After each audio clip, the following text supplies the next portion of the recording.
in terms of the human relationships, the juxtaposition of one person to another, the form and the content. All right, why don't you knock off the bullshit and get to the point? Hey kids, it's time for Pizza and Pop Culture with our Rogues Gallery of Talent.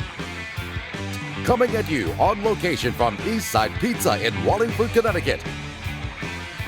Now serving up geek pizza with extra cheese. You are in the Psycho Circus. Welcome to the show, everybody. This is, I don't know, what number are we on now? 11? 11. Wow. Double digits, man. Time flies, man. Time does fly. Welcome back to Pizza and Pop Culture. I will be your host for the evening, Mr. Shitty Chicken, Keith Larsen. To my immediate left is Mr. Peter Bradley. Hello. To his left would be Mr. Edson Gomes. Hola. And to Edson's left would be Mr. Angelo Alexopoulos, Hello, everybody. Proprietor-in-Chief. And thank you, Angelo, for this wonderful giant room we're using here. Namaste. For our Phase 1 Yes. reopening. Just a quick call out. Remember, you can find us on Facebook, Twitter, and now with our new Instagram manager, Jude Breidenbach, also mixing our show today. We're on Instagram. Everything is Pizza Pop Culture, at Pizza Pop Culture. And our website is pizzapopculture.com.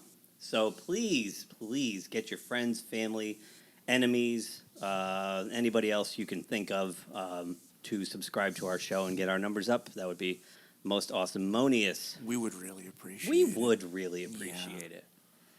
So, guys, I got some stuff here, and we'll have you guys contribute whatever you brought to the table here.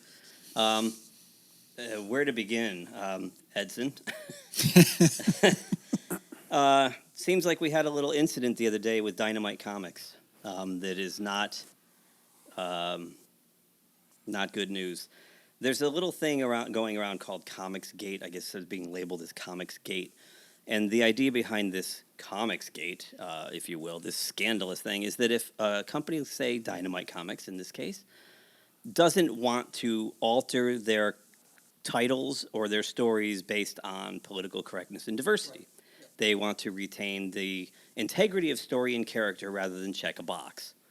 And that's what they choose to do. Well, there's a little whisper network, apparently, that's been set up inside the comic industry where they're slowly eating their own.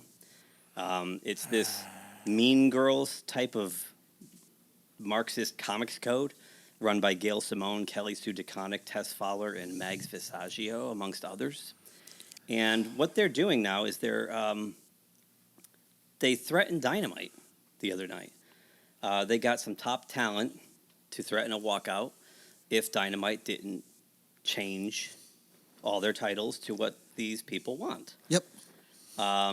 Nick Barucci apparently didn't want to at first, but quickly caved and bent a knee and took down a support for an Indiegogo for one of his artists, Cecil, who's drawing a variant cover for Vampirella. Okay. And I looked at the cover and I'm like, okay, this looks like any comic book cover you've seen for the last 60 years. What's the problem Nothing here? unusual about it. Right. So now Nick's put himself in a bad spot because he bent a knee to cater to this small group of talent and threw his customer base completely under the bus. Now his customers are just enraged. And now it's boycott Dynamite time. And I don't get it. It's coming from the people who are doing this are people in the industry who need jobs as writers and artists and so forth. Dynamite was doing good. Yeah. I mean, even with all that's happened with the comic book industry lately, Dynamite was doing great. The Vampirella was doing great. Red Sonja title was doing great. They have Deja Thoris, which is about the world of John Carter. That was doing great. I remember recommending a James Bond from Dynamite that came out in the past. And so to do this, and basically you're forcing him to either change into maybe not so popular titles that are not going to sell, or just stop altogether. Wouldn't that be taking their own jobs away? Yeah, I don't know what to say. I don't think it's fair for a vocal minority to dictate to a corporation what to do with their property.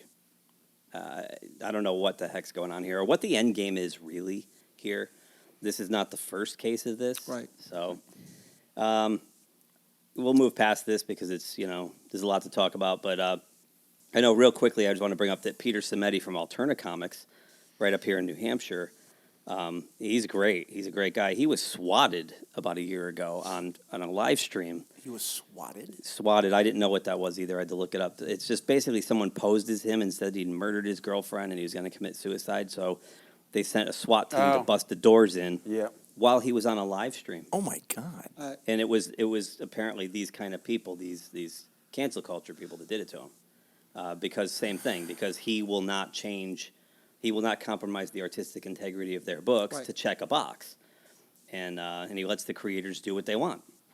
And, someone got upset with that, and that's just not cool. So using our emergency services who are there for real crime and help people who are really in trouble, and using it for this, for total BS. Personal gain, right. Well, unfortunately, swatting's been around for a number of years now, and it's really bad. I'd never heard of it. Yeah, I've heard it. Yeah, I hadn't either. It's pretty crazy. Yeah, And a lot of times it's just a random thing. It's not somebody that's being singled out too. It's somebody they just do it randomly, and all of a sudden, a SWAT team shows up, and then it's like, what the heck is going on here? Good God. Yeah, so, the comic book industry is in enough trouble, especially with coming back from COVID and everything. They don't need this internal crap. So we'll move on, but I just wanted to read this quote from Billy Tucci. A lot of people in Connecticut know Billy. He's always in the local comic shops. He's a really talented artist, and he just said, "You'll never find me saying anything bad about anyone in comics, but I will never bend a knee to your cancel culture fascism or attempted gatekeeping. I'm an indie comics creator, and you don't matter enough to ever cancel me. Expect Billy to be canceled tomorrow." So, moving on. Wow. Lucasfilm. Talk about schisms, huh? Oh, man. By the way, I will put links to the articles about the Nick Barucci thing and the Peter Cimetti and now this Lucas thing. Bounding Into Comics has revealed some details about this apparent Lucas cut of Rise of Skywalker that's out there. I've heard about this. It's absolutely heartbreaking at what could have been. Yeah, apparently Matt Smith from Doctor Who was the big bad, and who knew, right? He's gone. Yeah, he was cut completely out of it because he was an original character, and basically the rumor goes that Bob Iger took one look at this and said nobody's going to know who the hell this is, so get rid of him and bring in somebody that the audience will know. Yeah, apparently they shot almost 40% of the movie over again. And apparently there was the scene where Leia projects Han to try to turn Ben back to the light side. Apparently, not only was it going to be Han, but Leia was going to show up, and then Luke shows up. So we would have had all three of them. All three of them one final time. But that got axed. Well, yes and no, because apparently rumor has it that George Lucas took the film and cut his own version and screened it for people. So will we see this? I didn't realize that George Lucas had any kind of pull anymore over there. Funny you might mention that. Yeah. Funny you might mention that because the Lucasfilm rumor du jour today is that... I have it right here. Oh, you do? Yes. YouTuber Doomcock, future ruler of Earth, has put up a very interesting rumor, and a lot of his rumors do tend to be right in the long run. So this is an interesting one. Apparently, he has a personal friend who works at Lucasfilm who's been siphoning information out, and he's been pretty accurate with everything in the past. So sounds like the White House. I'll play this quick so we get a reaction, and then we'll move on. People have asked me, is Kathleen Kennedy finished at Lucasfilm? Is she staying or going? Well, this is what I have been told. One of my agents asked one of our informants, are the rumors about Kathleen Kennedy leaving BS, or is there something to it? The informant replied that no, it is most assuredly not BS. My source then asked the question point blank, is Kathleen Kennedy gone? And the informant replied, yes. Disney and Kathleen Kennedy have come to an arrangement, and Kathleen Kennedy will soon be departing from Lucasfilm. So, like gone as in now? Yeah, the rumor is that Kathleen Kennedy is out. that apparently, and again, as if I have this correct, that she's going to be teaming up with Bad Robot, and frankly, they deserve each other. And the rumor also goes that it's that George is coming back to be in control of Lucasfilm. I'm what I would call a moderate Star Wars fan to borderline, oh, it's okay. This is what I have to say to that. Yay! I never thought I'd say it. Please come back, George. I mean, I had heard for a while the rumors about bringing him in just to consult, and I had heard that they brought him in to look at the Last Jedi cut for his a courtesy, advice. right? I didn't realize that he had done his own total cut of it either. But those rumors are now been more persistent about him coming back and taking over at least part of where they're going to go, just to He's been on site. Become more popular again. He's been on site for The Mandalorian. Jon Favreau and Dave Filoni brought him on set all the time. Oh, okay. So I think that kind of got the ball rolling. I know he was not happy with the last two movies at all. So I don't know. We'll see. But John Boyega's out no matter what, I guess. John Boyega's like, who cares? Yeah, he's been very public about it. He is done with Star Wars. It's a shame. And I heard also if this does go forward with George Lucas, that he was talking about bringing some characters from the Star Wars Legacy? Star Wars Legends, where Legends, right.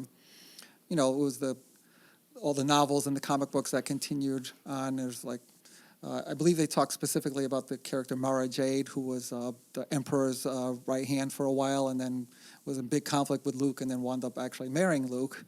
But so that was one character and there was a Grand Admiral Thrawn was another character. I think they were talking about doing some series about those characters. Yeah, they've actually brought Thrawn into Star Wars Rebels. He was a big bad for a while. Yeah, and I think this Moff Gideon is going to get a lot more stuff in the future. I think they want to make him Force aware, so he's like Sith in training kind of thing. So Interesting. Hey, you never know. Yeah, I mean, hey, you know what? If they're going to course correct, I'm game to check it out. But Me too. moving on to Star Trek: The Next Abomination. Did you watch the Star Trek Lower Decks trailer? I did. I saw the trailer. I don't understand. I saw this great meme. Who are they aiming this for? Like what? I don't understand. There are a ton of Star Trek fans. Maybe not our generation of fans, but there are a ton of them that are very vocal about it. And they have no problems with it at all, actually. But the humor is so low rent. It doesn't, to us, we may not like it. We may hate it, okay? But if they're making it, and it seems like, at least on Twitter, a lot of people are very interested in seeing it. I haven't seen those. I've seen the likes, dislikes proportion on YouTube. They actually removed the ability to like and dislike it because I'm just telling you what I'm not talking about YouTube. I'm talking about some of the people that I follow on Twitter that are Star Trek fans, and they are a few of them are younger than us. They're probably in their like 30s, whatever. They don't like the original show at all. And as a matter of fact, on Inglorious Treksperts, they were saying, you know, if you remember like a year or so ago, is the original show going to be relevant? No, probably not. And that's the whole point. And people in the 90s didn't like watching the original show anymore. There you go. So, you know, we're like the last bastion of fans that still, I'm not going to say hold on to original canon or whatever. Well, but, I mean, I'm just telling you what I've point. seen on Twitter in terms of like people liking Discovery and liking, you know, Picard and liking the trailer for Lower Decks, because a lot of people are saying, wow, this seems low rent. But they showed like instances in The Next Generation, Deep Space Nine, Voyager, Enterprise, where it's like, wow, they actually went there with that kind of humor? That's interesting. I'm just telling you what I've seen. I haven't, you know, I saw the trailer once, I'm like, all right, whatever. If I'm going to watch it, I have no idea. Yeah, I might not, you know. I won't pay for it, I'll give you that. You know, if it's free, I might check it out out of curiosity. But I saw this great meme for Lower Decks. It shows it's 4 panels. The first panel shows the ship. Hey, this kind of looks like Star Trek. And the next one shows the hallways. You know, this really does kind of look like Star Trek. This isn't so bad. Then the third panel shows the bridge. Are you sure this is Alex Kurtzman?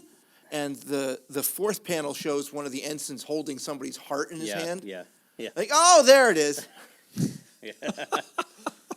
I don't know. Edson, what do you think? I mean, I didn't like what I saw, but and I'm not the. I know what you're saying, Angelo. That some of us like the original more, but I'm not the type that just says I'm holding on to the original and Next Generation and Deep Space Nine. I think that's all I'm going to like. I'm willing to try new shows, and I just didn't like anything about it. But like you said, it's people have different opinions. For me, if that's the best they've got, they're in trouble. You know, when you make a teaser trailer like that, it's supposed to blow you away. And I was like, okay. I certainly like the idea. Yeah, I don't have a problem with the concept. The concept is really good, and it definitely is. It's a unique way of looking at it. Especially, that was one of the better episodes of Next Gen. That was a great. Yeah, episode. the Lower Decks. Lower Decks. Yeah. I'm just not certain if Rick and Morty is really the kind of angle that you should be going at it. Yeah, I don't know what the end game is, don't because know. if you do attract a new audience with it, and then they try to go on to the shows, and they realize it's not goofy, pratfall, cartoony, what happens next? I don't get where it fits. I don't know. But animated series, we got a Star Wars one apparently coming up too. The Bad Batch. The Bad Batch. The Bad Batch is a group of clone troopers. This was from this is a spin-off of Star Wars: The Clone Wars TV series. Basically, they're a bunch of misfit clones that all have desirable traits. Like one of them's really super smart, one of them's really good with computers, one of them's really strong. So basically, they're useful misfits. The Clone Goonies. The Clone Goonies, yes. So basically, Okay. So they had a storyline in the last season of Clone Wars, and I guess they proved to be so popular. And with animation being the easiest way to get content out now, Right. Because people can animate from their homes. Mm-hmm. This kind of seems like a nice logical way to go The with Star Wars cartoons have been very successful, so they'll probably have another hit. Anybody have anything else? We got a few minutes left. Robin Williams. Robin Williams. Remembering Robin Williams today would have been his, I think they said it was 69th birthday. 69th Oh man, Yeah, so, Wow. that was that one hurt. Yep. That one hurt. And today being July 21st, you're going to hear this on the 24th, but rest in peace, Robin Williams. Yeah. And on our way out, real quick, just has anybody watched BreeTube yet? I can say that I have not, and I probably will not. No. No. I just know that YouTubers who spent 3 to 5 years working on getting verified, partnered, and monetized watched her get that in 24 hours, and that's not fair. So, she goes on there and pretends to be an average YouTuber, but she's got like a multicam switch, and like that's just, come on, I'm man. just curious as to what do you guys think is the reason why she's doing it? Is it because she can't do movies right now and wants to be more relevant? Is she trying to become more popular because there's people who've been criticizing her? What is the? Because no one's going to believe that she's a regular person. I don't know. I don't know what her end game is. I think she's trying to fix her reputation a little bit, maybe, because everyone knows that she's very unlikable and caustic. I don't know. But she obviously got a big following from her Captain Marvel movie. I mean, I don't think she needs to do this type of stuff. I don't know. Yeah, who knows? Well, we'll have to wait and see how that washes out. So, all right, well, let's take a little break, stretch our legs, and come back with another topic.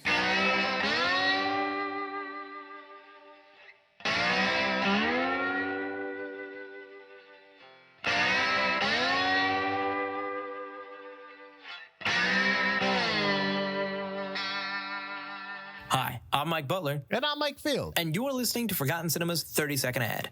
Forgotten Cinema is a podcast where we talk about films that, for a variety of reasons, seem to have been forgotten by audiences. We talk notes about production and release, why we believe these films were forgotten, and whether or not we think they're worth a revisit. Forgotten Cinema is available wherever you listen to your podcast and on ForgottenCinemaPodcast.com. So grab your popcorn and soda. Please notice exits are available at the front and rear of the auditorium.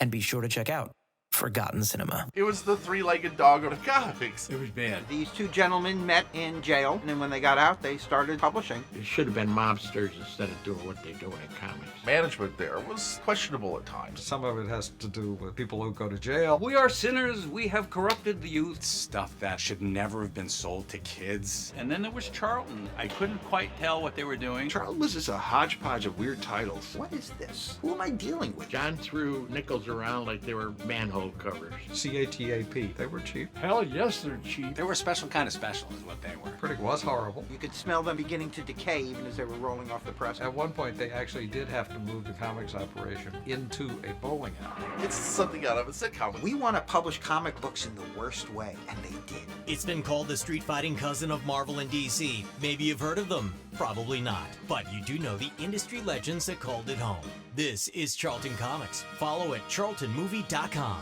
Oh, it's gonna suck.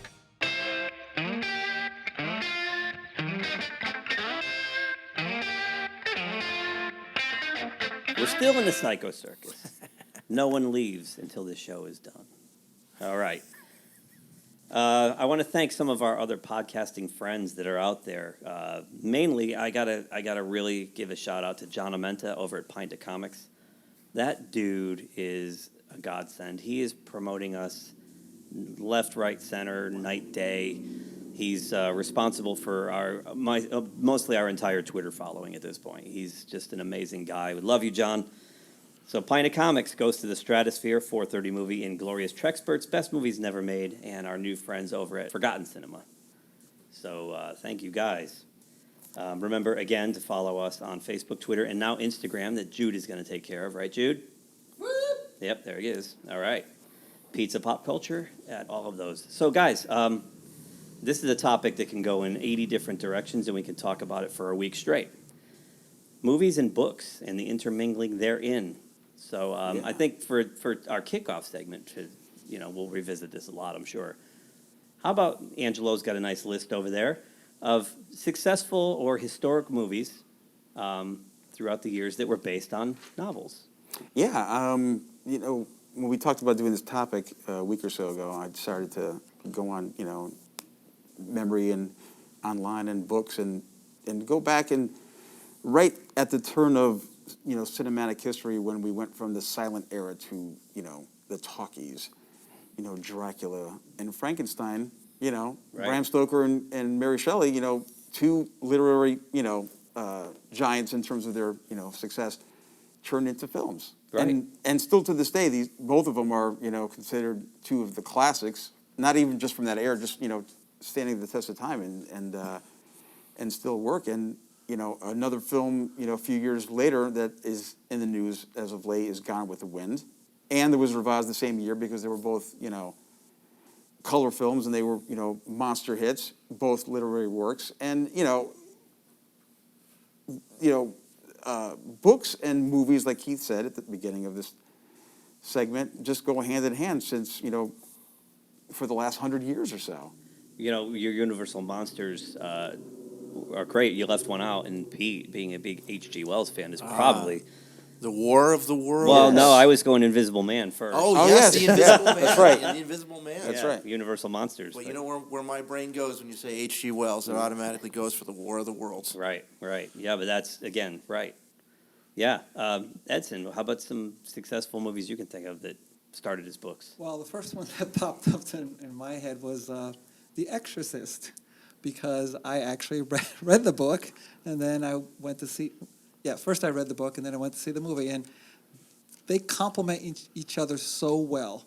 It was very, very faithfully adapted, and just knowing what was going on, and then actually seeing it come at you, the screams, the howls, the movie actually enhanced, having read the book. Right.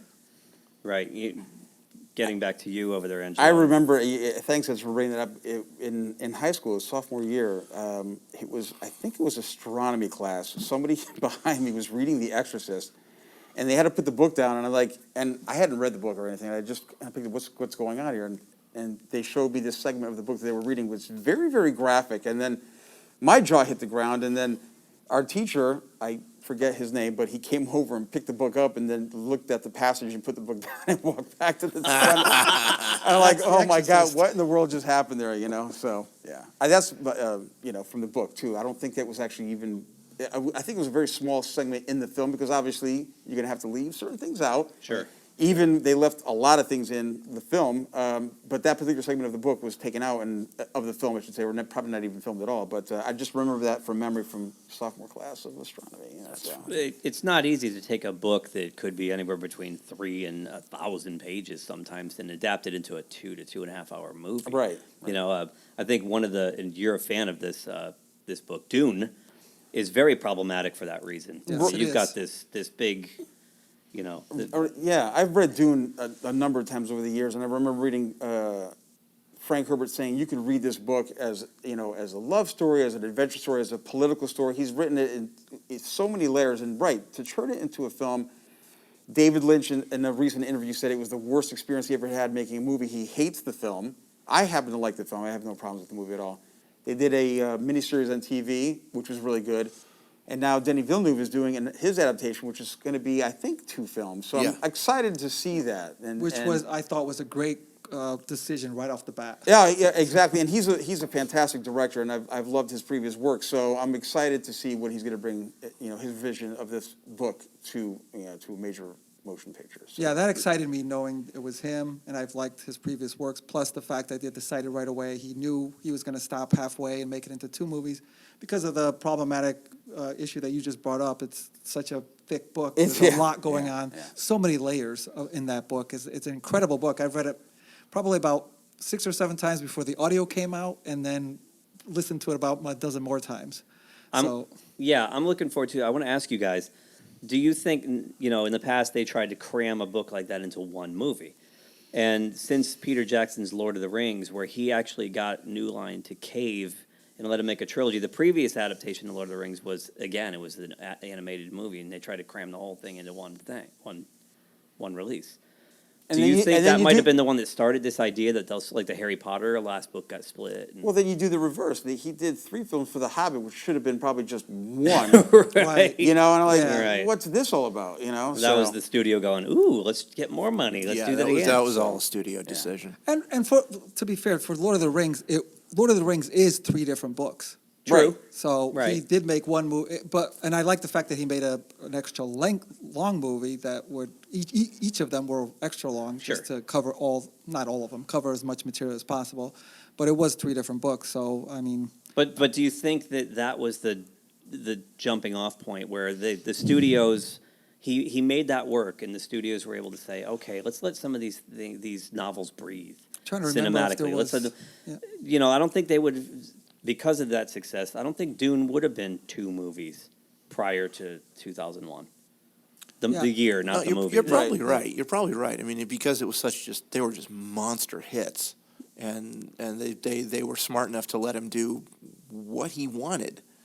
And yeah, I think that's probably where you got the idea of splitting, like Twilight, The Hunger Games, Harry Potter. Harry Potter. You got these splitting them into multiple movies, so you can actually let the story breathe. Right.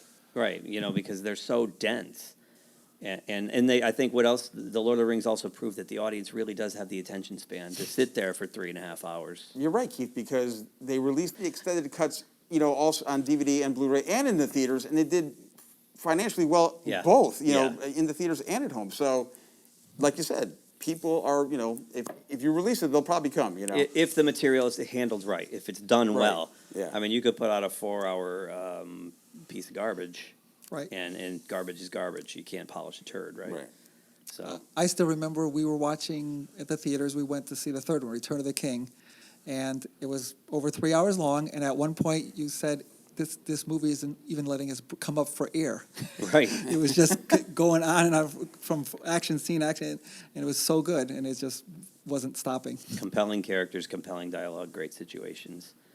Do you think they should do, you know, kind of go back to the old cinema style, though? And if they're going to take something that long and put an intermission in the middle and give the audience a chance to stretch and take a break? Wow, I hadn't thought about that. I had not thought about that. I'm not sure if an audience nowadays could actually handle that. Although then again, my bladder certainly could have used it during Endgame. If they had had an intermission Agreed. in that would have been that would have been very handy. Actually, I had no problems with the length of the film. I mean, we went to see The Hateful Eight, which Right. had an intermission, Right. but it didn't do as well as they had hoped it did. You know, and maybe that was like maybe some studios said, yeah, maybe that's not something that we should release. Maybe they should release like some of the older films like Lawrence of Arabia, which had intermissions, and see if those kinds of films garner more people coming out to the theater to see something of that length. Right. Then maybe they could do something new with it. Right. You know? I don't know. I just watched my Blu-ray of 2001 a couple of weeks ago, and that's got an intermission built into it. Right, It's an intermission, right, 5 minutes, and then Yeah. It's weird to have an intermission on a Blu-ray because you can pause it at any time and go to the bathroom. The Sound of Music does. The Sound of Music has Does the it? overture, it has the intermission. So does the Lawrence of Arabia. All those older films, yeah. Oh, They nice. kept all that stuff in there. Nice. I did Well, not know that. the classic Monty Python and the Holy Grail had an intermission, and That's but it was at the climax. That's right. It was really placed wrong. Now, that was not based on a novel. No. Yeah. But So, I agree. I mean, I agree with Angelo. I don't mind the length of it, but for the sake of maybe my daughter, sometimes she just has to go to the bathroom and doesn't want to miss the movie. Right, So it would have been nice for her. right. So what are some other, classic, AFI top 100 style movies that were adapted from books? So the 70s, there was a plethora of films that were released in the 70s that were based on books. You had Willy Wonka and the Chocolate Factory, The Godfather. Ooh, yeah. Edson mentioned The Exorcist a little while ago. We keep forgetting about Jaws, one of the biggest films of all time. And the book, too, also was a little bit different. Right.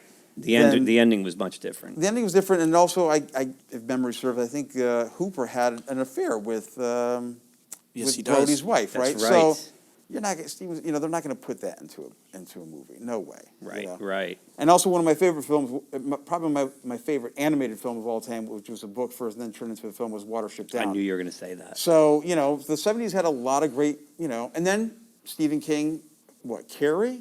Carrie. Was his first book and also first movie as well, adaptation, right? I believe, yeah. So, yeah. That was a good. One of the movie. few Stephen King books that was adapted well, I think. Firestarter was pretty good. My favorite is probably still The Dead Zone, because Christopher Walken is Right. just The Dead spot Zone on. was right on mark. And you with the can't book. give him credit for The Shining because apparently that was completely different. And he didn't like the movie, as well. Yeah. right. So, You know, but different. Has anybody here read Different Seasons? It's a novella of short stories of Stephen King's. So Heston's read it. So four of the short stories, there are four short stories. Three of them were turned into movies. right, right. Shawshank Redemption, right? Oh yeah. Apt Pupil, I think Oh. Bryan Singer directed that, Okay. and then Stand By Me. Right, Stand By Me was a short story. And that was part of the book. Now, I forget the other short story, but I guess that is also in works to be made into a. I'm not sure if it's a TV film or a film, in the theaters, but that's also going to be adapted as well. So What was the one with the Green Goblin on the truck? Was that him? I don't know if that was an original. Maximum Overdrive. Yes, yeah. Was that him? That's Was that Stephen King. Yeah. That was Stephen King. Yeah. Yeah. He had that thing in the 80s with the vehicles. He had Christine. Right. And then that, and it was like, what's with the possessed vehicle thing? One of my favorite horror movies that was adapted from a book is Robert Bloch's Psycho. Oh, absolutely. And I mean, come on. I mean, Norman Bates on screen, legendary. The book, not so much. He a completely different character in the book. Right. It was a lot more. I think it was based on that Ed Gein. Ed Gein, Yeah. right. Yeah. You can go. I mean, we could sit here all day and just rattle off titles, but it's some of the more memorable films that were adapted from books. And you brought up earlier off mic, Rum Punch. Yeah. So you hear people talk about, well, you read the book, it's a lot better than the movie, or vice versa, whatever. But Tarantino had taken, I guess right after Pulp Fiction, he'd purchased a bunch of, he bought the rights to a bunch of Elmore Leonard novels, and one of them was Rum Punch. He decided to make that his next film, but he changed it to Jackie Brown, because in Rum Punch, the female character's name is Jackie Burke, and she's white, and he wanted a vehicle for Pam Grier, because he always loved her, from the 70s. And it worked. Yeah. Not only did it work phenomenal, and I had no idea that he had done that, because I'd never read Rum Punch. I had no idea. So Right. Elmore Leonard, I saw an interview with him at that time, and he said that, he loved the adaptation. Quentin bought the rights. He can do whatever he wants, and he was faithful not only to the story, but he changed it, and it worked tremendously. It is rare for Tarantino. That's the only time he's ever done that. He writes Right. his own stuff. Exactly, So for yeah. him to adapt a previous work is really, really rare. Yeah. He should do it more often. Here's a little, I don't know if you've heard this story or not, but when Pam Grier was coming to meet with him about doing the film, she came into his office and he had all these posters of her old movies on the wall. Yeah. And she said, "Did you put these up today? Because I was coming in." And he goes, "No, I spent the day arguing with myself whether I should take them down because you were coming in." He actually ran. I heard a story. He ran into her at a convention because she was in Mars Attacks. Yes. And Quentin's like, I got a movie for you, and he goes, I'll send it to you. Read the character of Jackie Brown, and he didn't say anything else. And she's like, all right, whatever, He also made her pay for the postage when it came. As a joke, right? That's awesome. So she opens up the envelope and she wants to start thumbing through to see where Jackie Brown is in the script, and then she notices right on the front cover it says Jackie Brown, and she was immediately floored. Oh, that's awesome. And like I said, the movie is great. She had that little renaissance in 96, Yes. 97, I love Pam Grier. I think, she's so good in that movie. Yep. Elmore Leonard, too. The stuff I've seen of his that's been adapted, Get Shorty, is great. And the TV series Justified was adapted from Elmore Leonard. And he was Yes. actually on set as a consultant through that Oh, first nice. couple seasons. Nice. Yeah. Kidding. Great show. Yeah, yeah.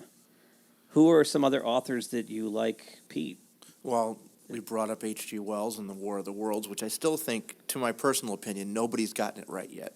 No. It's been the modernizations are okay, but it really loses something when it's not a period piece. Did you like Orson Welles' Oh, adaptation? no! for Don't get radio? me wrong. They're brilliant. Yeah.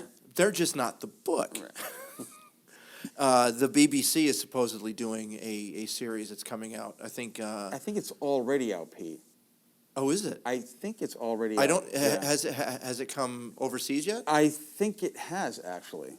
Oh, really? Okay, because that one is a period piece. Right, and I think it actually takes place in the time the book was actually written. So. 1898. Yeah. The one of the other my favorite books, but a horrible movie, was World War Z, which was it was kind of like an after the fact telling about different accounts during the Great Zombie Epidemic in the book by Max Brooks.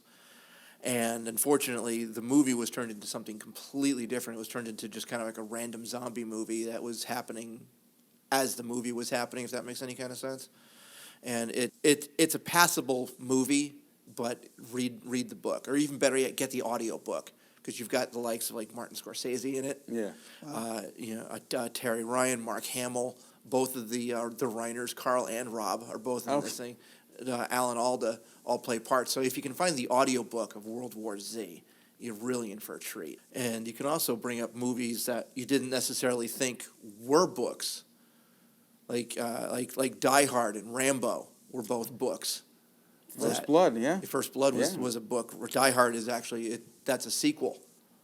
A sequel. It's a sequel. Yeah, there was a book before that, and actually the first person to play John McClane was Frank Sinatra. Wow. Okay. Yeah, and he was even offered Die Hard, out of the courtesy of the contract, and he's in. That's okay. I'm too old for this. Yeah, I mean we can go on and on about this, and we will have to talk about down the road successful adaptations, butchered adaptations. And then in another one, I know you'll be into comic books that were turned into features that were not superheroes. Right. Yeah, everyone knows the superhero, and that's an easy one. That's but some movies that you probably love and didn't even realize that they were a graphic novel or something. Real quick, Pete, The War of the Worlds BBC is out and did its run. Oh, fantastic. In 2019, but you're right. I don't see any U.S. distribution yet. It's BBC One. Aha. Yeah. So I'll have to scour the interwebs. Yes, but this topic we will have to revisit again. Oh yeah. So let's take a break and come back with our Spin the Wheel segment.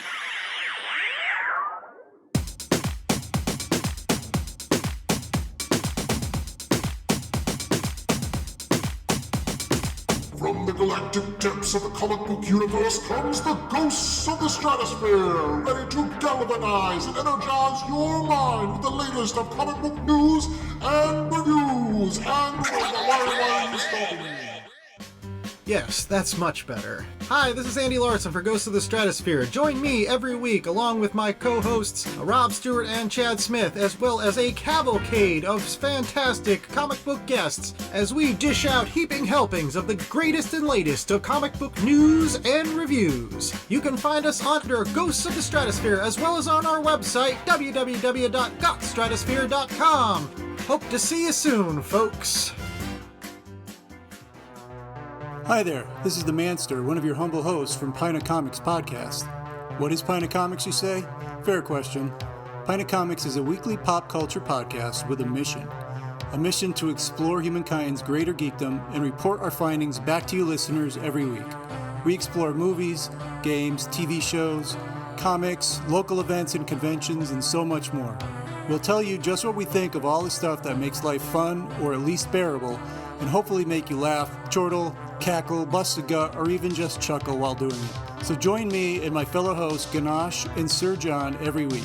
You'll find us on Spotify, Apple Podcasts, iHeartRadio, or whatever podcatching app you like to stuff inside that little phone of yours. Listen in.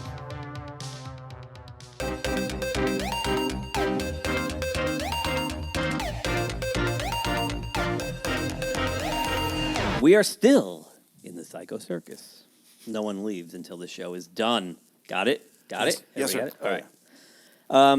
Real quick, again, I want to thank all our podcasting friends. I want to tell you to go to our social media. I want to tell you to subscribe, but I'm going to jump right past that. I want to thank Angelo for the space and Eastside Pizza. You guys have to come down and eat at Eastside Pizza because there's something in the sauce. And I've known Angelo for 38 years now, and he won't tell me what's in the sauce. Even when I used to work there, I couldn't go near the sauce when it was being made. I had to stay in the front. What are you putting in there, Angelo? Love. Crack? No. I don't care. It tastes great. So It does. It tastes great, and it's less filling. So, thank you, It's Angelo. all the Soylent Green. So, Alan, who is not here, absent Alan, came up with a new segment for us to try out called Spin the Wheel. So I'm going to little spin the wheel here. And we're going to pick a year.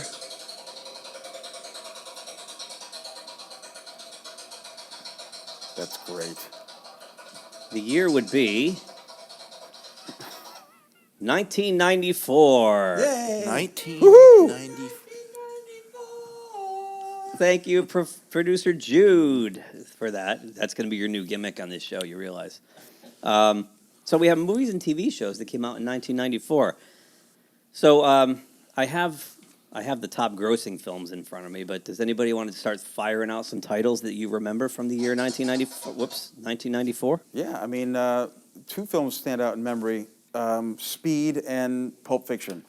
Speed is probably still the best sneak preview I ever went to go see. We went to go see it as a double feature. Speed came in second, and then after I can't even remember the first film. So Speed came on, and I'm like, we knew Keanu Reeves was in it, we knew Dennis Hopper was in it, and Sandra Bullock was an up-and-coming star at that point. And so we're just like, wow, what in the world are we watching here? This movie is out of control. Die Hard on a Bus. Die Hard on a Bus, and it worked great, So was that Jan de Bont's directorial debut? I believe it was. He was John McTiernan's DP for years. Right, Yeah. yeah. And I think he did Twister Yeah. after that, and a couple other films, and I don't, after that. I think Twister was his doom. I love Twister because it's so bad. It's great, but It's a fun film. It's nothing. fun. It's just just sit down and have a good time. That's I basically. can't believe Philip Seymour Hoffman's in there. But that was from 1996 or 7. We're on 1994. Yeah. Forrest Gump came out in Forrest Gump. Good call there. Pete. 1994. Yeah. Anything else? Edson, can you think of a title? Shawshank Redemption. There you go. Shawshank Redemption. We just talked about the. Yeah, and then the movie also didn't do that well at the box office, but come Oscar time, it was nominated for a ton of awards. It didn't win, I don't believe, anything really, but it's to this day, it's still one of those titles that's grown in stature year after year after year after year. Yeah. I'm going to leave the obvious one to you. But there were a lot of independent movies that came out that year as well. You had Clerks. Kevin Smith popped on the map with Clerks. You had Swimming with Sharks come out that year with a little-known Kevin Spacey, who was about to become a megastar and now is very problematic. Yes, indeed. It's too bad. Yeah. Talk about a talent. You also had movies like Ed Wood. Fantastic film. Might be Tim Burton's best movie to this day. Probably is. I would agree. Came out on my birthday, I remember. Here's one that I saw, and I was shocked because I didn't remember. I remember going to see it in the theater, but I went to see it with my girlfriend at the time, and I could have sworn we went to see it because there was like nothing else good out. We must have been on something because The River Wild with Meryl Streep and David Strathairn and Kevin Bacon. Have you ever seen that? Yeah, yeah. No. It's a fun suspense movie. But I remember we went because we were like, damn, there's nothing else to see. But this year is loaded, man. I don't know what we were on. You also had movies like Naked Gun 33 and a Third, The Final Insult. And it certainly was. It was. It missed the mark for me. Different people. Try the TV series. The Police Squad. Yeah, Police Squad. Oh, that's awesome. great. Oh, yeah. The TV series is absolutely brilliant. It was way ahead of its time. Grumpy Old Men. There was a Star Trek movie in 1994. Anybody remember? Yeah. Came out right after All Good Things. Yes. Oh, that's right. Yeah. That's right. Star Trek Generations. Generations. It was also the year Jim Carrey became a megastar with Ace Ventura. And The Mask also came out. was He had two wondering, films that were year. major hits. Yeah. He launched in '94. Yeah. You had Philadelphia. Great film. That's a great movie. Yeah. You had Schindler's List, which won Steven Spielberg an Oscar. Finally. Yeah. Well, that was 1993, right? That it came out, but then won the Oscar in 1994. I think it was released at the very end of Oh. '93. Okay. So But it was still okay. Still, Yep, got it. So got it basically Okay. counted as '94. Oh, that's good. I love that movie. Yeah, because it's listed here good. on the top 10, or I'm sorry, top 20. Yeah, but if Schindler's List won the awards, it was probably in '94. Right. Right. Okay. Yeah. Right. Yeah. Yeah, you're right, Angel. The Mask. Clear and Present Danger. Not yeah. bad. Yeah. Yeah. They went on that run of Jack Ryan. Jack Also Ryan, the from novelist there. Tom also, Clancy. Tom Clancy, also from books. That's another we from could have books. talked about him as well, you Right. know, and Grisham as well, And you know. Michael Crichton. Yep. Yeah. Yeah. So anyway, we could rattle off titles all day long here, but I have the top 20. I was waiting for you to drop the most obvious movie of 1994. The obvious movie, I think, until this day, is still considered obviously a modern day classic is Pulp Fiction. Absolutely. Yeah. I think I must have seen that about 10 times, and one of my favorite memories about seeing that movie 10 times is every time I went, I brought somebody who had never seen it before, and only heard a little bit about it. So it was an experience every single time I went to go see it in the theaters. When I went to see it with you, I think Yeah. it was your third or fourth time at that point. Yeah, we went to go see it at the old Cheshire Cinema. Yes. Yeah. You remember that? I yeah. must have come with you because I remember this. Yeah, you probably did. Yeah, I missed that. That was one of my favorite theaters in the area. It was Me too. old Art Deco, 400, 500 seats, whatever. Yeah. Huge auditorium. Huge auditorium. Yeah. So, and the thing with Pulp Fiction is it spawned throughout the '90s so many copycat creep movies. Right. That just never had the same nuance. No. They all were these Tarantino wannabes, like Suicide Kings, and the only one that got close, I think, was Usual Suspects. It's a very good movie. That yeah. one's but you have like Go, and you have a whole bunch of them that were just like, I want to be the next Tarantino and make a creep movie, but it didn't quite work. So real quick, I'll just run down the top 20. Number 20 was Grumpy Old Men. 19, Pulp Fiction. 18 was a movie called Wolf. Well, yeah, with Jack Nicholson and Michelle Pfeiffer. Oh, that's It's right. a very good movie. I forgot about that. 17, Star Trek Generations. 16, Ace Ventura, Pet Detective. 15, Stargate. Wow. Stargate. Oh, yes. 14, Philadelphia. 13, The Client. Another Don Grisham. Grisham. Yeah. Yep. Grisham novel. Number 12, Schindler's List. Yep. 11, Maverick. Oh, with Mel with Gibson, right? Yeah. Yep. Interview with the Vampire Chronicles. Another one from a book. Yeah. Yeah. Mrs. Doubtfire was number 9.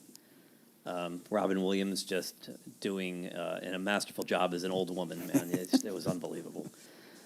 Number 8, The Mask with Jim Carrey. So he had 2 in the top 20. Yeah. And he was virtually unknown at that point. He was on television. Right, In living color. Yeah, in living color. The guy with the rubber face. Yeah. Fire Marshal Bill. You had Speed is number 7. 6, Clear and Present Danger. Now, this is shocking to me. Number 5, grossing movie of 94. The Flintstones. The live-action Flintstones. Wow. Yeah. The one with John Goodman and Rick Moranis. Woo. And the next one is even more mind-boggling. The number 4 grossing movie of the year, The Santa Claus. Is that the Tim Allen film? Yeah, Tim Okay, Allen. so he must have, carried over his success from Home Improvement onto the big screen, yeah. Number 3, one of our favorite Jim Cameron movies, True Lies. Yeah. James Cameron's... Come on, Jim, we're still waiting for that Blu-ray. Right. Where is it? I know. Where is it? No Blu-ray on that. That was his James Bond movie. Yeah. Number 2, Forrest Gump. Very good. And number 1 was an animated feature, The Lion King. Great movie. Isn't that crazy? The Lion King. Never heard of it. Oh well, it's about this guy named Black Panther. And okay. No. On TV, we had some interesting debuts on TV. See if you remember some of these. The list was huge, and I just tried to parse out some of the top ones. I got them in alphabetical order here. Chicago Hope debuted in 1994. Okay. David E. Kelley. Here's one. Who remembers the Cosby Mysteries? You know what? I think I can vaguely recall it. So I had no idea, so I had to look up what it was. So apparently, Bill Cosby played a retired NYPD criminalist who wins $44 million in the lottery and retires. And then people keep knocking on his door and saying, "Will you help us with this case?" And he comes out of retirement week after week to solve the case because he's so smart. It lasted one season somehow. Oh, okay. Yeah. Okay. Yeah. I never even heard of it. I don't remember it at all. It was on NBC. Yeah. The Critic with John Lovitz. Okay. It stinks. Yeah. He played cranky Jay Sherman. He was a film critic with very limited social skills. That guy is fired up. Dennis Miller Live. HBO. HBO, that's right. Yep. Yes. Ran for 215 episodes. Wow. Okay. Yeah. I remember it was very popular for a while. I think he started to go off the rails at the end, which is why he's where he is now. Yeah. Ellen. The first Ellen. Okay. Not the Ellen Show sitcom, the first Ellen sitcom. So she has a sitcom named Ellen, which went 5 seasons from 94. Then in 2003, she got the Ellen Show. Right. And now she has the Ellen DeGeneres Show. So she just keeps adding more parts of her name, I guess. Okay. With each reiteration. Here's one that, if nobody remembers this show, leave right now. You're off the show. ER. Wow. Which Okay, one? that's There right. were 2. The original. The original was a comedy. I keep starring hitting this George button. Clooney. Yes, it was George. Yeah, Michael Crichton. Yep. The serious one. Yeah, George And Clooney, Quentin, Eric LaSalle. I think Noah Quentin Wiley. directed an episode in the first season, right? Tarantino Yeah. did direct an episode. You're right. Yeah. He did. A lot of people were in that. Clooney, to name one. Eric LaSalle from Connecticut here. Anthony Noah Edwards. Wiley. Yeah. Anthony Edwards, also from Yeah. Connecticut. And Juliana Margulies. 94 was the year Fox got the NFL. Wow. Okay. NFL Sunday. And this is funny, Angelo. The cast, James Brown, Terry Bradshaw, Howie Long, and Jimmy Johnson. It's virtually the same cast today. Wow. They just That's replaced incredible. James Brown with Kurt Menefee. Wow. And Brown went over to CBS. Yeah. Isn't that Oh, nuts? yeah. So, NFL and Fox, it's been that long. Wow. 26 years now already. Remember when it seemed like they just got it? Jesus. Another one that became legend, Friends on Friends. NBC. Yeah. Launched the careers of Jennifer Aniston and what was that guy, Matthew Perry? Matthew Perry. Yeah. David Schwimmer. Courtney Cox was already working actress at that point, but yeah. Yep. Courtney Cox from Masters of the Universe. Oh, that's right. She's in that. And That's Ace right. Ventura, Pet Detective. That's right. That's right. Yeah. Here's one that gets lampooned on SNL all the time, Inside the Actors Studio with James Lipton. That started Yeah. in 94, huh? Wow. Yeah, Wow. started in 94. Will Ferrell loves to do the James Lipton impression. Here's another one that launched a bunch of teen stars that went onto some movies like Scream and Go and Party of Five. Okay. So, it's Scott Wolf, Jennifer Love Hewitt, Nev Campbell, Matthew yeah, Fox. yeah. So that was pretty popular. Lasted, 5-6 years, I'm guessing, right? I don't remember. Here's one that Paul, he didn't show up tonight, but Paul would have loved this one. Space Ghost Coast to Coast. Oh. Oh, that's a great show. Premiered on Adult Swim. Yep. Swim. And one of the animators on that show went on to much fame and fortune. Oh, yeah? His name is Adam Reed, and he made a little show called Frisky Dingo and parlayed that into a very popular late-night show called Archer. Oh, yeah. Oh, Yeah. Another cartoon that came out in 1994 that was hugely popular, Spider-Man, 1994. Yep. With Greg Brady. With Christopher Daniel Barnes, who was Greg Brady in the Brady Bunch movie as Peter Parker. Ed Asner was J. Jonah Jameson. Mark Hamill was the Hobgoblin. Hank Azaria was Eddie Brock Venom. And Roscoe Lee Brown was Wilson Fisk. So they had quite the cast on that show. Yeah, I remember when I first watched it and you heard Ed Asner, I was like, hey, Mary Tyler Moore guy. He's J. Jonah. And here's one. I know Angelo has all these taped. He's probably got these on DVD and waiting for the Blu-rays. Thunder in Paradise. I don't. With Hulk Hogan and Chris Lemon. No, do you? No. Shockingly, it lasted only one season. The Tick. The Tick came out in 1994. And Mickey Dolenz. Oh. Mickey Dolenz was the sidekick Arthur. We were talking about the monkeys last week. That's why I put it down. Yeah. So there's a little throwback to last week's show. Tom Green Show. Remember that? That was Yeah. pretty popular. Yes. Yeah. And I was shocked. It only lasted 3 seasons. I thought it went longer than that. I don't even But remember. I remember I was working at Quinnipiac, now University at the time, in 95, 96, into 97. All the kids loved Tom Green Show. Man. And they all wanted to be Tom Green, doing their little prank sketches. I never watched this show, but I know it was hugely popular. Touched by an Angel. That's the Michael Landon show, right? I thought it was, but I didn't see his name on it. Was that the Michael Landon show? No, that was... Oh, Highway to Heaven. Highway to Heaven. That's yeah. right. I'm sorry. I just Touched by an Angel was Della Reese? I think you're right. I think you're right. Yeah. I just saw it. It lasted 9. When I saw it, I knew it was popular. All right. With a lot of the suburban nights, and it lasted 9 seasons. Wow. Great. Yeah. And then there was TV Nation. Anybody remember TV Nation? Nope. A documentary filmmaker made a movie in 1989 that became a huge theatrical sensation called Roger and Me. And that filmmaker's name would be Michael Moore. Michael Moore, yeah. So NBC gave him a season for his TV news magazine called TV Nation. And after that season, Fox picked it up for season 2. And that's where it ended because love him or hate him, Michael Moore stirs the pot. Oh, yes, he does. He is controversial. Yeah. So, does anybody remember anything else about that year? That As a matter of fact, I got one here in 1994. Both Yahoo and Amazon were founded. Wow. Amazon? Wow. Amazon was founded in 1994. Well, shuck my corn and call me Southern. I had no idea it was that old. Yep. And also, that was the same year that Kurt Cobain committed suicide. Oh, yeah. Oh, yeah. Babylon 5 started in 1994. That was a TV show by J. Michael Straczynski, who does a lot of comic books also. And there was the first, I'm not saying, it was the first show I watched where it was just the beginning to, like, he had it planned out all 5 seasons. Like, he was never planned to go past 5 seasons to tell the whole story from beginning to end. And I know Deep Space Nine kind of did that towards the later seasons as well. But it was the first show I saw that actually wasn't looking to get as much money, just wanted to tell his story. That's great. Do you remember anything special about the year, Angelo? Well, they all blur together. The World Cup in a sense, was first World Cup. That's in right. the United That's right. States. Yeah. Yeah. The Sony PlayStation launched in 94.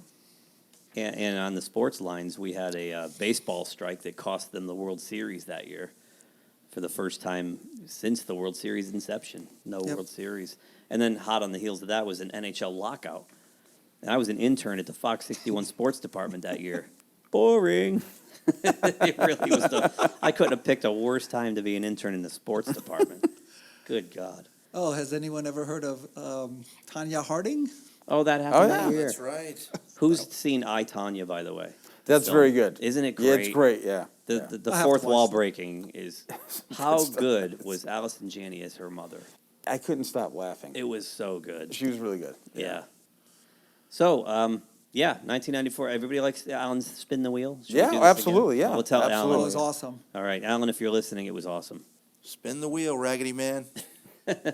So let's go around the room real quick. Recommendations. Angelo, this was your idea, so you kick us off. Yeah, I actually heard today that Paramount is releasing on Blu-ray in September Roman Holiday. Oh. For the first time, starring Gregory Peck and Audrey Hepburn. Interesting story if nobody knows about the film. Dalton Trumbo is the screenwriter, and he was blacklisted in Hollywood at the time. So when he wrote the script and the story, he wasn't credited because he was blacklisted. So they had to, concoct a way where they had some guy pretend that he wrote the script. Interesting. It won the Oscar. This guy accepted it, and Dalton Trumbo was just sitting there going, wait a minute, I wrote it, but he can't do anything about it because he was blacklisted. Some decades later, they exonerated him, obviously. They gave him the Academy Award. They changed it in the Writers Guild that he wrote the script and everything like that. And this is the first time on any kind of physical media, the film being released where it's going to be the corrected very nice. during the credits of his name. So good. So Roman Holiday. Yeah. The movie Trumbo. Very good. Yeah. Yeah. Ugh, Cranston. Brian Cranston. It's phenomenal. Very good movie. Yeah. Very good movie. That's good to know. I did not see that. I only saw that Private Parts was coming out in September. And I can't wait for that too. Yeah. A surprising hit. Very good Howard movie. Stern was really good in that. And Paul Giamatti stole the show in that. Betty Thomas is a great director, and it's sad. She just kind of vanished. Yeah. She did a lot of good stuff back then. She did the Brady Bunch movie, too, which is Very good, right. yeah. Edson, what about you? All right, I'm going to forego my usual comic book recommendation. Go What? with. I'll save it for next time. I'm disappointed. Because I didn't get to talk You were about... selling on me in the pre-show. Well, we did the segment on the movies from books, and I wanted to bring this up as a recommendation and as one that was done really well. The Constant Gardener, which was based on a book by John Le Carre. John Le Carre, yeah. He's known for a lot of spy movies from Tinker Tailor Soldier Spy, The there's a lot Russia of that. House, yeah. But this one was a little bit different. It was more about this pharmaceutical company doing illegal experiments in Africa and how the main character, Ralph Fiennes, how do you pronounce Ralph Fiennes? Ralph Fiennes, yeah. Fiennes. Yeah. And Rachel Weisz were awesome in this movie. I love her. And it was very good to the book. I'm sold, Rachel Weisz. I'm sold. It's a very good movie. I think it spoke to me because it was just very well done, and also it's about a subject that goes on and on about Big Pharma. I just want to read real quick in the book afterward, the author, John Le Carre, said, "I can tell you this, as my journey through pharmaceutical jungle progressed, I came to realize that, by comparison with reality, my story is as tame as a holiday postcard." That really hit me because the story really hits it hard on something that was horrible that was happening. And for him to say that, it just hits me. Wow. So I just wonder. That's one of those things, too, and I remember when it came out. I saw The Constant Gardener, and I thought, oh, that must be like a chick flick or something. I don't want to watch it. Yeah. They probably should have changed the title. Probably, because I didn't watch it in the theaters either. I saw Constant Gardener. Why I went to see it in the theaters. Okay. I thought it was great. Good. Yeah, Well, and I actually saw an interview. That's my mistake. I saw an interview recently with John Le Carre, and he's still writing, and a lot of his books were turned into film. So yeah, he's a great writer. Yeah, Pedro, what you got for us? I am watching a DVD called Bitter Films Volume 1 by animator Don Hertzfeldt. You can find it at bitterfilms.com. It's got it's got a number of animated shorts on it. I mean, like Wet Your Pants, funny animated shorts. One called Rejected, and another one called Billy's Balloon. Rejected is about it's a fictional account of animator Don Hertzfeldt submitting these commercials to the Family Learning Channel and to a food company, and basically he keeps getting rejected, and the concepts just keep getting weirder and weirder and weirder and weirder, and he's clearly losing his mind every time he gets a letter that says no. And Billy's Balloon is about basically a homicidal balloon and a small child. And I can't recommend these things enough. They are laugh out loud funny. They are on YouTube. If you see a banana holding a giant spoon and this weird stick figure, you've got the right one. Okay. How to defend yourself against a man armed with a banana. I remember that. That's a great Monty Python sketch. Isn't that great? Yeah. Mine is not nearly as exciting as any of yours. I always struggle with what to recommend, and I accidentally was watching something this morning, and you ever put it on YouTube and then it just kind of goes on its own? It loads the next thing. Yeah. And it loaded this series called Pitch Meetings. I don't know if you've seen these. This is a guy named Ryan George, and he generally posts content for this for Screen Rant on YouTube, the account for Screen Rant. But he's done his own thing for the most part. I think he should just go off on his own. He came up with this idea where he plays a Hollywood writer who pitches some pretty questionable ideas to a producer, also played by him, who thinks everything's great. And basically what he does is he pitches movies that are already out. And his pitch, his ideas and concepts, he's pointing out the flaws in the film. And it's a riot. And it's really well done. And he's talking to himself. He shoots it on a green screen. Yeah. And it's very, very clever. If you can find him, he's done over 100 of them. They're about 5 or 6 minutes long each, and they're laugh out loud funny. I showed Pete a couple the other day. God, Yeah, I've these seen things some. are absolutely brilliant. They're brilliant. They're funny as hell. Nice. Good idea. Yeah. So if you can find Pitch Meetings on YouTube by Ryan George, I highly recommend them. They're really funny. All right, we're out of time, as usual. Probably went beyond our time again, as usual. But who cares, right? We're entertaining. Absolutely. I hope we're entertaining. Yeah. If we're not, please tell us at pizzapopculture@gmail.com. I will take all the slings and arrows for the team. So anyway, thank you, everyone. Thank you again to Eastside Pizza and Angelo and George there. Please come down and sample the cuisine if you get a chance, if you're in the Wallingford area. So for Angelo, Edson, Pedro, and myself, and thank you, Jude, over there on the mixing board. Jude! We will see you guys next time. Oh, by the way, you can leave the Psycho Circus. The show's over. They killed the giggler, man. They killed the giggler! They had no business doing that. None. I'm funny how? I mean, funny like I'm a clown.